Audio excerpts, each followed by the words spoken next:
welcome back to Channel 7 News. I'm your host, Phillips, and today we'll be addressing the investigation of an urbanisation in Asian cities. We'll be digging deeper into what's behind the city of Mumbai in Maharashtra, India. On the screen is an example of a botless map of Mumbai.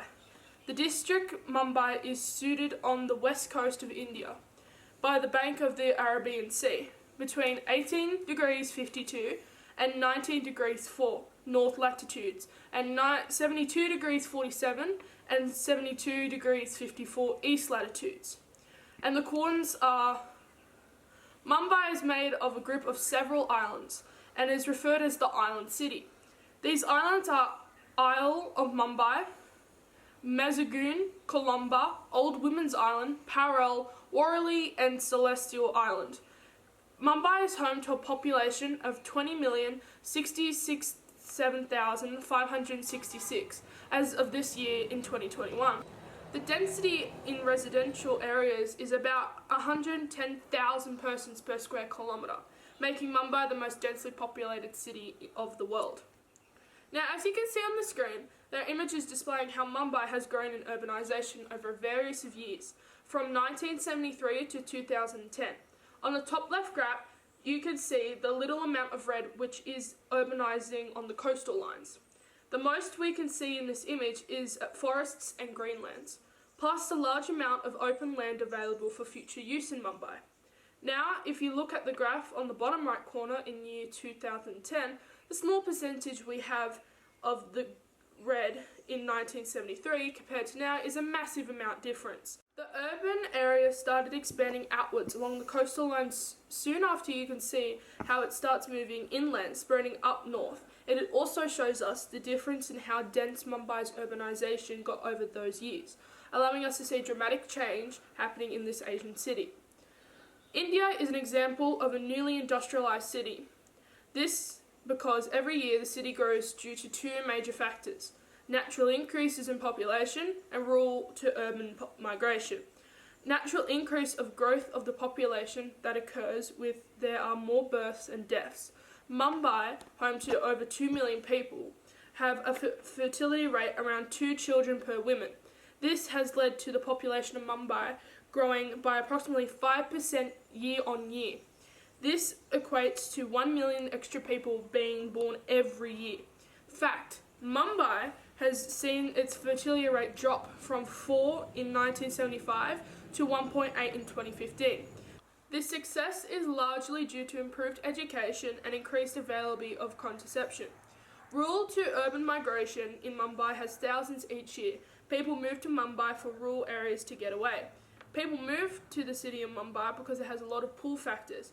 Most people think so much of this city and that it will provide lots of opportunities for them, such as social, better housing and services, education, friends and family who have moved to city or who can provide support in finding accommodation and jobs.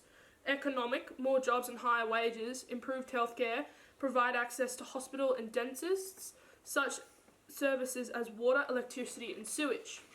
Environmental, better living conditions with a safer environment, less chance of natural disasters.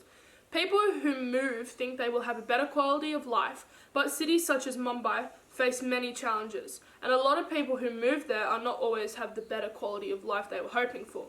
Some challenges they may face include social, poor housing conditions, crime, poverty, slums, people being homeless. Economic, low wages or unemployment, poverty, poorly constructed train lines along with non-accessible transport. Environmental, polluted drinking water, lack of sanitation, polluted air, rubbish eating their streets. But what people pushes away from rural areas where they are started to place like Mumbai may be education and health standards are much in rural areas. Jobs in agriculture have become harder to find due to natural hazards such as drought, smaller plot sizes and overpopulation. More large farms can afford chemical and machinery, so small farms can't complete, so they sell their land and move to urban areas such as Mumbai. Now let's cross over to Basil Phillips, live in Mumbai, to explain the social downfalls of this city. Over to you. Around the world, it's estimated that more than 900 million people are making the slums their home. It is predicted that by 2030, that 1 in 4 people worldwide will live in a slum of some sort or another. These streets are filled with rubbish, and places that they are calling home are made of materials like cardboard, wood, corrugated iron, plastic sheeting, metal and oil drums, which is no home for anyone. Urbanisation has impacted the city socially for overpopulation and lack of infrastructure, leaving most of Mumbai's citizens left on the street. As you can see behind me here, the street behind me here, there are people rummaging through rubbish to find things to live off. There's people here who do not take things for granted, and they make trash their treasure. Having so many people in Mumbai leads to living in unlivable standards. The livability standards of the city are very low, as for say Sydney, because spaces and natural environments, accessibility to work, education, health and community services are lacking.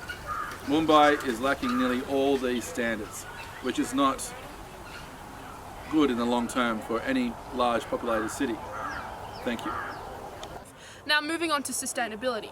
In a city, sustainable cities are one that can retain and supply of natural resources while achieving economic, physical and social progress, and remain safe against environmental risks that could undermine development.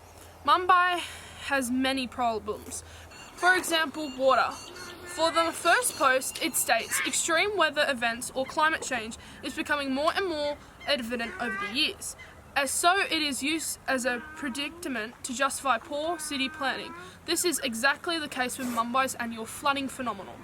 Each year, Mumbai's drained streets, local train tracks and homes flood, causing hardship and destruction, on occasion bringing the city to a standstill. The reason why Mumbai is unable to solve this problem for decades is directly linked to the kind of city imagined and created, reflected in the city policy and planning. Mumbai has many issues around the resource water. While they get rainfalls, it destroys their homes and land due to poorly constructed streets and drainage systems. This is not sustainable for Mumbai's population. Now, how are they fixing this? Well, according to the first post, clamour for transforming Mumbai into a world-class city. This clearly highlights what kind of vision city leaders and representatives in power have for the city of dreams. But still, Mumbai, the city, continues to struggle with needs made to the public. These needs include transport, the material of most roads and pavements, ability to clean water, quality of housing and a source of energy.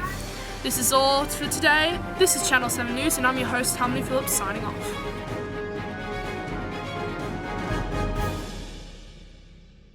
5, 4, 3, 2, 1. If I'm...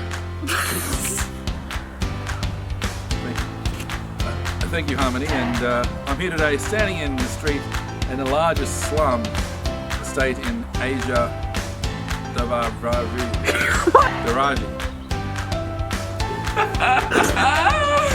Come on. It's supposed to be professional. It's supposed to be professional, Harmony. Those reporters fall over. It's supposed to be professional. What is this? It's my newsroom. No expense spared. There you go. Ready? And 5, 4, 3. I'll pick your notes. 2. Come on, I want to get this done so I can go to my suit. Alright, ready?